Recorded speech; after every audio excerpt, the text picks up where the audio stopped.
Ganchi, soy Jorge Luis, este es Turismo Taitemagura Cara Lodge.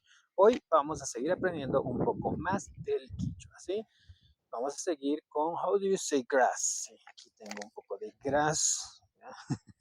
Hierba, pero no esa clase de hierba que se imagina, ¿ya? Grass, how do you say grass en quichua es jiwa. ¿Cómo se dice hierba en quichua?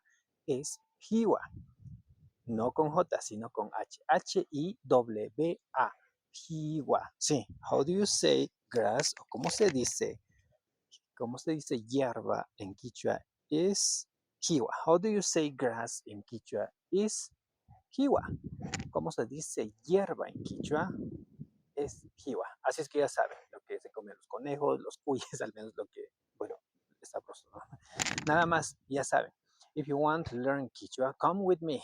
Acá, come to Pucará y aprendamos. Y por supuesto, ve la maravillosa vista y por supuesto la del turismo y muchas otras cosas más si es que estás en el extranjero. Así es que apóyame también con un me gusta, comparte y ahí también te dejo un enlace de apoyo si es que te gusta este pequeño trabajo que lo hago. Nada más, esto es Jorge, este es Turismo Taitemabura Pucara Lodge, soy Jorge Luis, tu parisio, see you, nos vemos.